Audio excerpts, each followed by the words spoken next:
Sold. The word rolled off my tongue with satisfaction, resonating through the phone line like a perfectly orchestrated melody. I could picture Emma, standing motionless among Boston's towering skyscrapers, her world suddenly tilting. $2.4 million for that weathered beach house, I drawled with deliberate slowness, savoring each syllable, knowing they would cut deep into Emma's heart. Quite impressive for a property that's been neglected for so long, wouldn't you agree, sister dearest? The silence from Emma's end spoke volumes, her suppressed rage palpable through her measured breathing. This moment tasted sweeter than any premium champagne I'd ever sipped at the yacht club. I cast a triumphant glance at my desk, covered with newly executed contracts. The fresh ink signatures stood as testament to my victory over Emma, my eternally self-righteous sister. Cat got your tongue, Emma? Or are you too preoccupied with your prestigious legal career in Boston? What possessed you to do this, Rachel? Emma's voice dropped dangerously low, barely containing her fury. My cold laugh filled the room as I shrugged reflexively, despite the gesture being lost in our phone conversation. Come now, you know exactly why.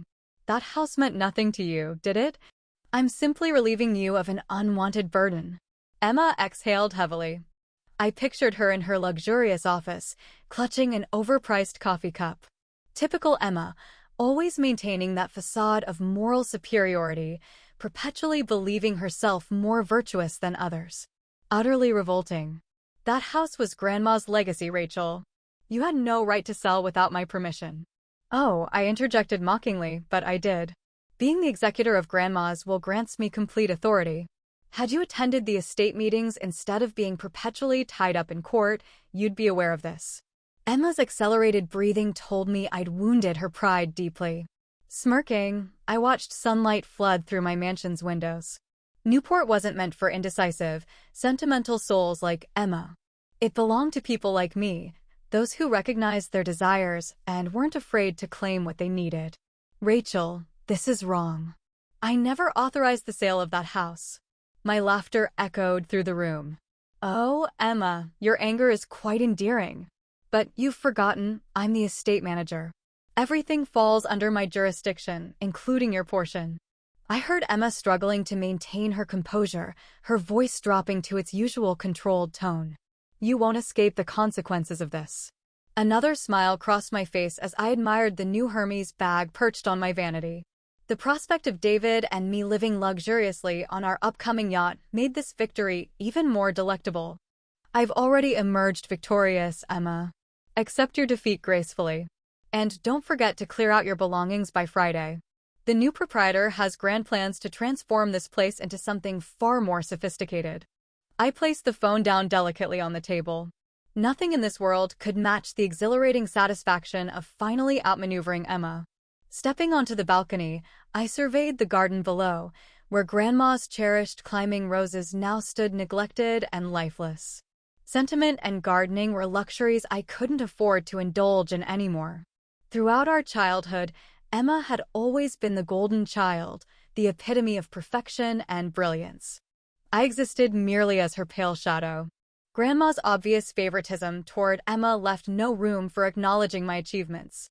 Each time she lovingly stroked Emma's lustrous blonde hair while showering her with praise, my heart constricted with an overwhelming mixture of envy and powerlessness. But now I'd masterfully reversed our roles. David glided into the room, wrapping his arms around me from behind. I caught every word, sweetheart. You handled your sister masterfully. Turning to face David, I felt my tension dissipate. Soon, I'd present him with the yacht he'd always coveted. David's appetite for luxury and extravagance was well known, and I understood that maintaining his affection required satisfying his expensive tastes. Naturally, everything I do is for your happiness, David. He pressed his lips to my forehead before departing. Catching my reflection in the mirror, I observed both triumph and a flicker of unease in my eyes. Deep within, I struggled to acknowledge that I was treading dangerous waters. But surrendering to Emma wasn't an option. Her condescension had worn my patience thin. The beach house transaction was complete, the funds secured in my account, and I stood triumphant. Wasn't that all that truly mattered? Perhaps some would label me selfish, avaricious, even heartless. But they couldn't comprehend the burden of perpetually living in the shadow of someone as flawless as Emma. This time, I demonstrated who truly commanded the game. And this was merely the opening move. The memory of that evening at Ocean Cliff Restaurant in Newport remains crystal clear, when Grandma Rose publicly humiliated me before her social circle. During her 75th birthday celebration, an event I'd meticulously planned for weeks, striving for perfection, hoping to earn just one word of praise. Instead, I received only cold indifference.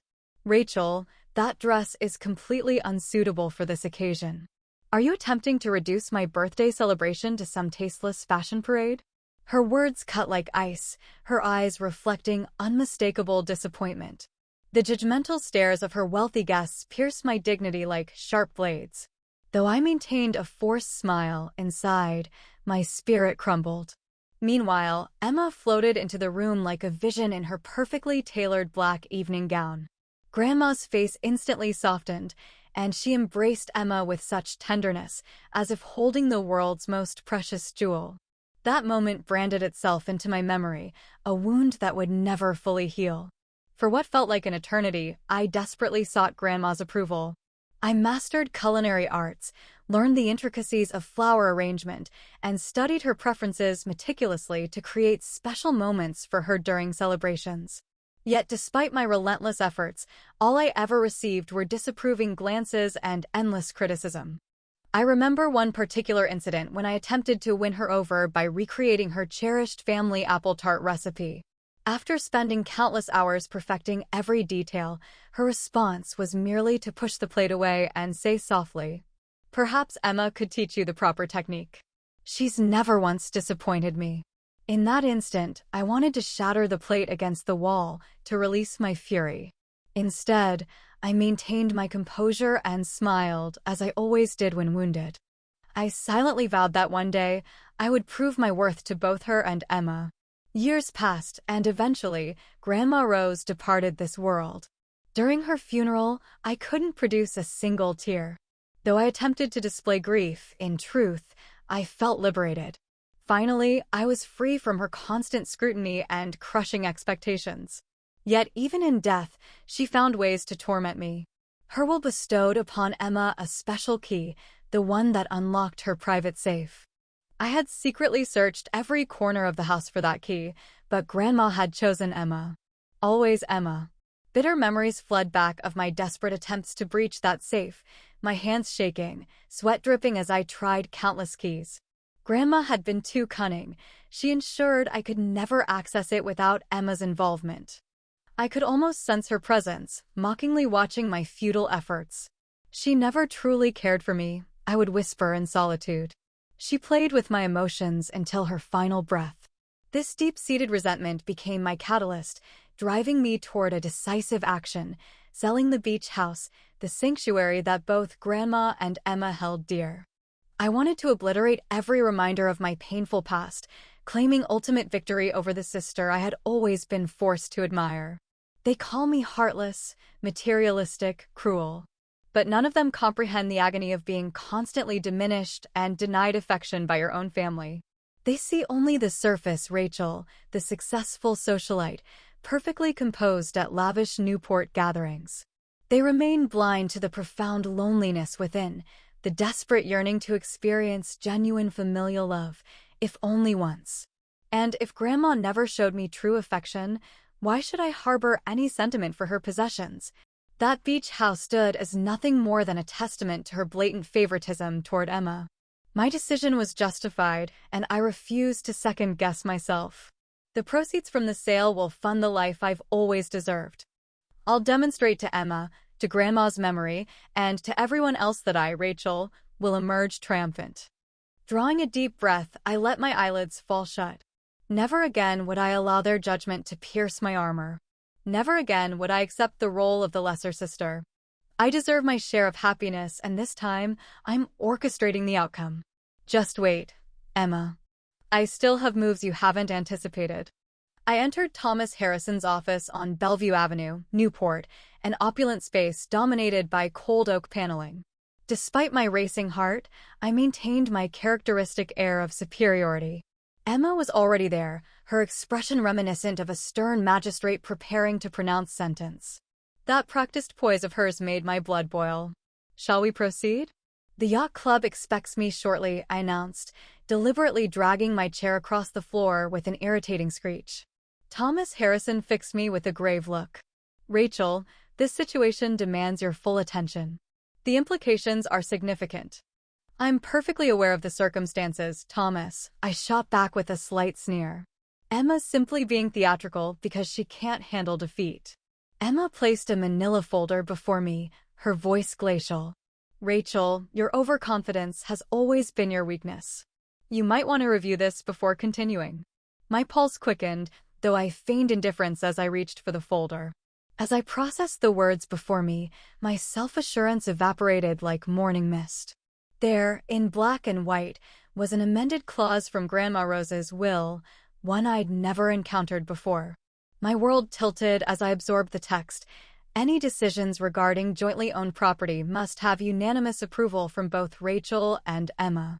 Independent sale by either party automatically transfers complete management rights to the other. Terror gripped me. I looked desperately at Thomas, praying this was some elaborate hoax. His grave expression confirmed its authenticity. This can't be, I exclaimed, my voice unsteady. I'm the designated executor. I have full authority. Thomas slowly shook his head. While true, this amendment is legally binding. Rachel, by selling the beach house without Emma's agreement, you've triggered this clause.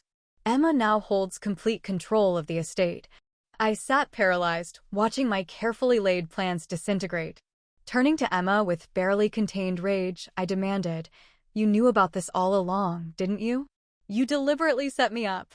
Emma's response came with unnerving composure. "No one orchestrated your downfall, Rachel. You accomplished that entirely on your own." I whirled around to face Thomas, my eyes blazing with betrayal. "And you, Thomas? Why did you keep this from me? I always believed you were someone I could trust." Thomas responded with measured calm. "I was following Grandma Rose's explicit instructions. She anticipated your actions and wanted this to serve as a teaching moment."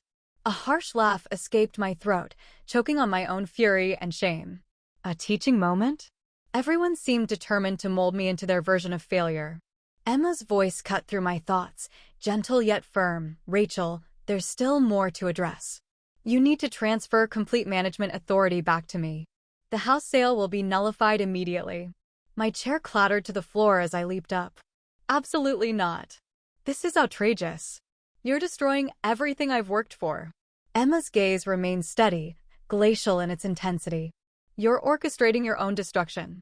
You sold our grandmother's final legacy to purchase a yacht for a man who never truly cared for you." Her words struck like physical blows, each syllable piercing my defenses. But I refused to let her witness my vulnerability. "You've always positioned yourself above me," I hissed venomously, "playing the role of perfection while using my mistakes to validate your superiority." Emma remained silent, her eyes reflecting pity that only stoked my fury higher. That look of sympathy was more than I could bear. Thomas stepped in, his voice a gentle mediator. "Rachel, please consider accepting this situation gracefully. This was your grandmother's ultimate decision." My fingernails bit into my palms as I clenched my fists. The thought of losing, especially to Emma, was unbearable. Everything I'd accomplished seemed to crumble before my eyes. But I recognized the futility of further argument. Though I'd lost this round, my war with Emma was far from concluded. Rising to my feet, I gathered my remaining dignity and declared, "Savor your triumph for now, Emma. But don't get too comfortable. This story isn't over yet." I stormed from Thomas's office, the door slamming behind me. Humiliation and powerlessness burned through my veins. I vowed Emma wouldn't claim victory so easily again. This setback was temporary. I could still turn the tables. Emma had never fully grasped my capabilities. And Grandma Rose, her influence couldn't extend forever. Her will wouldn't mark the end of Rachel Henderson. Outside on Bellevue Avenue, I inhaled deeply. Though Newport glittered in the sunshine, I saw only shadows consuming my spirit. But I would reclaim everything that was taken from me. Defeat at Emma's hands wasn't an option. "Just wait," Emma, I'm far from finished. I sank into the plush Italian leather sofa in our once-cherished Newport Mansion's living room, my trembling fingers wrapped around a crystal glass of Merlot. The rhythmic crashing of waves against the shore, once soothing, now echoed like a mocking reminder of our downfall. Tell me the truth, David. Are we really bankrupt? My voice emerged as a fragile whisper. David remained motionless by the fireplace, his attention fixed on the dancing flames while his shadow cast ominous shapes across the walls. When he finally turned, his eyes held nothing but accusation. You brought this on us, Rachel. Your incompetence with the house sale led us here. I studied his face, the painful realization dawning that the tender gaze I'd fallen in love with on our wedding day had transformed into something cold and distant. I took another sip of wine, forcing it past the growing lump in my throat. You were the one who pushed me into that cursed Florida venture. I erupted, my voice quivering with emotion. David's response was a dismissive laugh as he faced me with contempt. Pushed you? You jumped at the chance. Your endless pursuit of grandeur did this. Don't try shifting the blame. His words cut deep, shredding what remained of my dignity.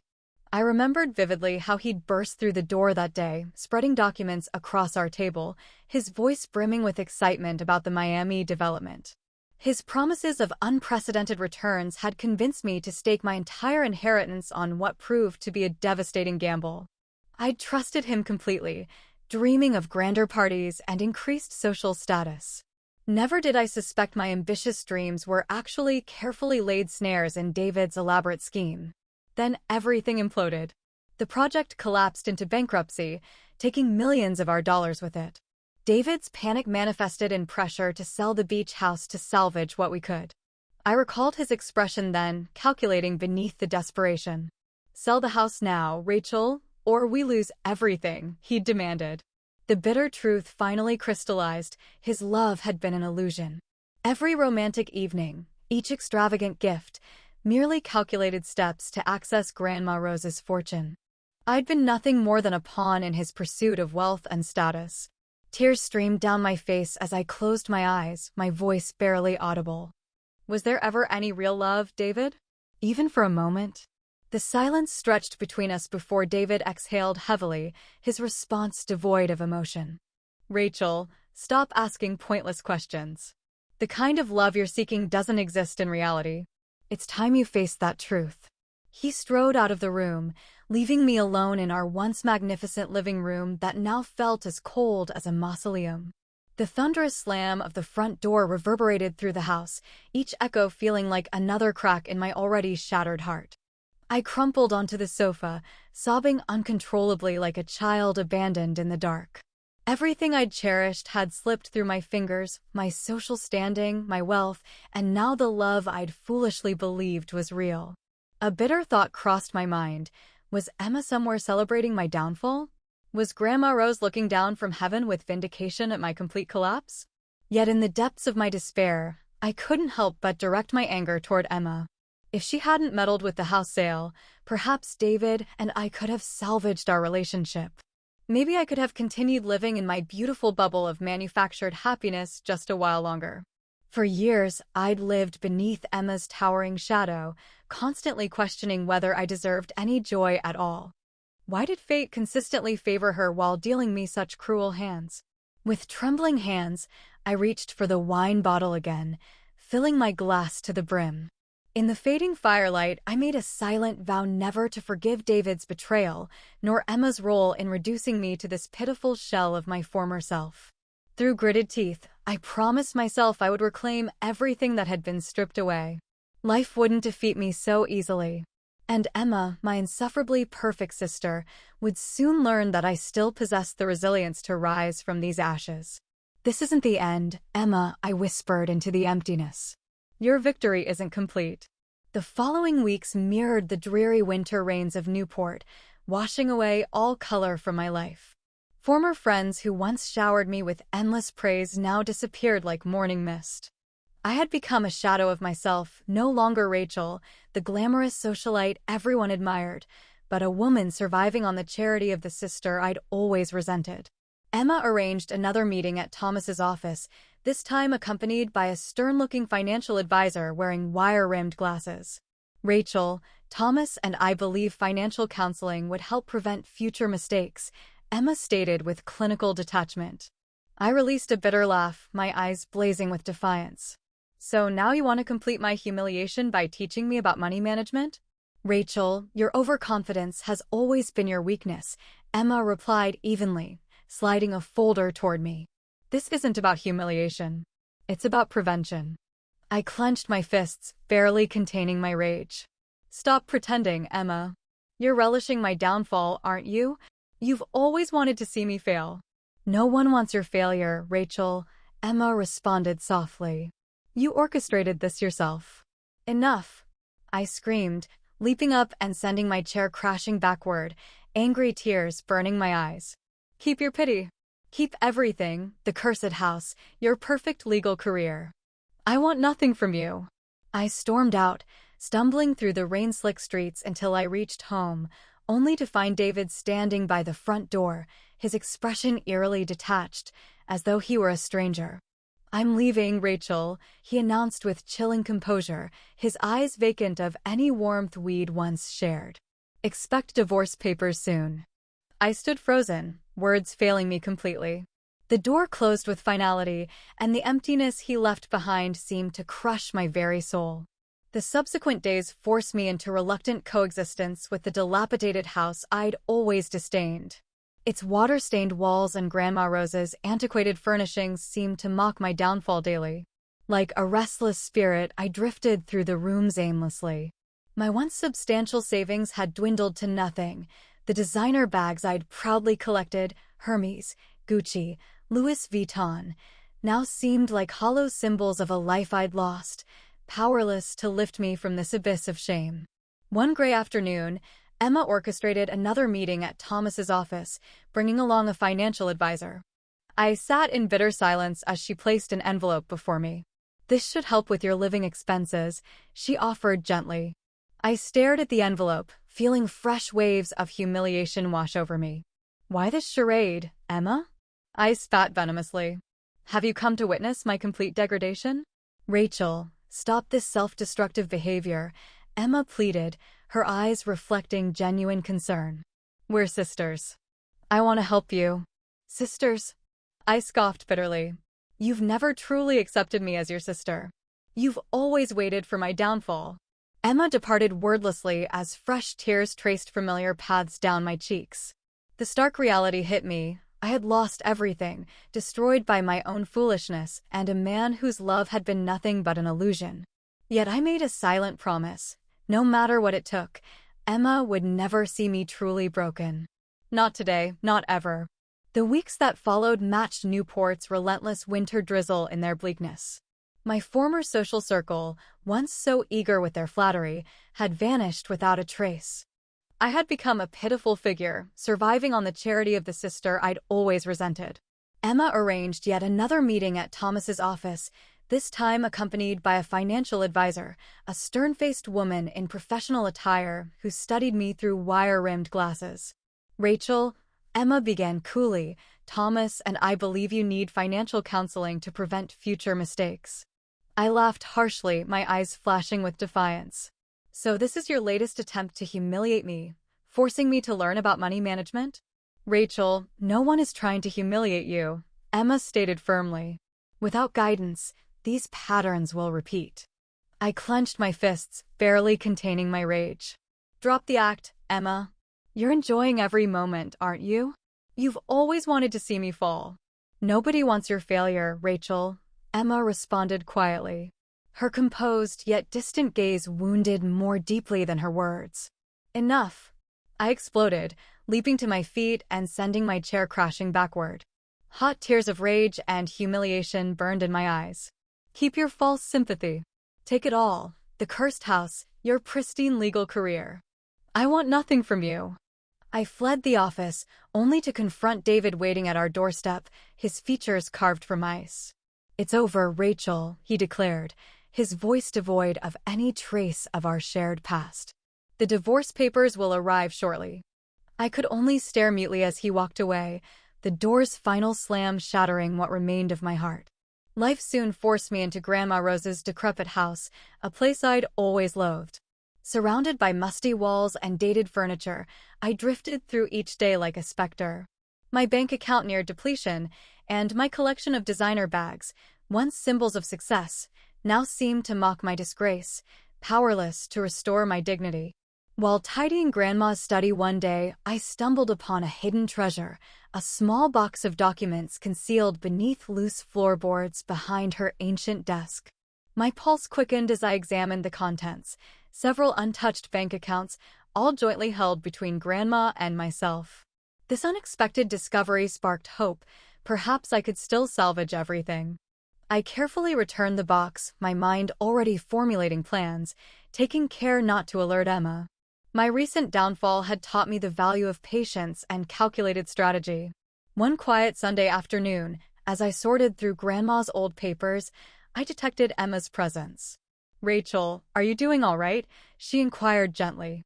I turned, plastering on my most convincing smile. "I'm fine, Emma. Really, I'm changing." She studied me briefly before nodding, seemingly satisfied, and departed. My facade instantly crumbled into steely resolve. Emma had always underestimated me. Soon she'd learn the cost of that mistake. Weeks later, I sat in a Thames Street cafe, nursing a latte and watching pedestrians stream past, remembering my former life. These memories no longer brought pain, only strengthened my resolve. My phone buzzed with a message from my attorney, verification of Grandma Rose's accounts proceeding well. "Looking positive, Rachel." I smiled, feeling renewed purpose course through me. This setback was merely temporary, a crucial lesson in disguise. Emma might have claimed an early victory, but the conflict wasn't finished. I'd never been one to accept defeat. I would reclaim my position and show Emma she couldn't control my destiny. And somewhere, Grandma Rose would witness my true strength far greater than she'd ever imagined. The game was far from over. Life's path is rarely smooth or predictable. Our missteps often guide us down unexpected routes, and our response to adversity reveals our true character.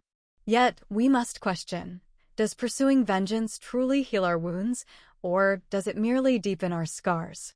Is forgiveness perhaps the stronger choice? What are your thoughts on Rachel's quest for revenge against Emma? If you stood in Rachel's shoes, would you choose forgiveness or fight to reclaim what was taken? Share your perspective in the comments below. Don't forget to like if this tale captivated you. Subscribe to catch the next thrilling installments. Thank you for being part of this story. More revelations await.